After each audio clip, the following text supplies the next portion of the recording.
నీకెందుకు వీసానికి పనికిరాదు వినుమా అయ్యా నే సాధన చేయన్నది ఏ సాధన లేనిపోతే ఎరిగించుకోకు సాధనలందు మరిగితే రాకు ఏ సాధన జోడి నేవులని భాష చేసితేవేని పరిపూర్ణ బోధ ఎరిగించుకోకు సాధనలందు మరిగితే రాకు అని చెప్పినామని ఊరికి కూర్చుంటే పని జరగదు.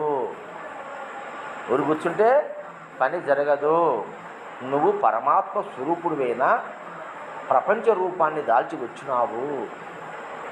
నీ కర్తవ్యాన్ని నెరవేర్చుకో. నువ్వు తల్లిగా వచ్చినావా, భార్యగా వచ్చినావా, కుమారుడుగా వచ్చినావా, కుమార్తెగా వచ్చినావా, డాక్టర్గా వచ్చినావా, ఇంజనీర్గా వచ్చినావా, కలెక్టర్గా వచ్చినావా, సీఎంగా వచ్చినావా, పిఎంగా వచ్చినావా, గురువుగా వచ్చినావా, ఏ రూపంలో నువ్వు వచ్చింటే ఆ యొక్క రూపానికి న్యాయం చెయ్యి, సార్థకత సంపాదించు.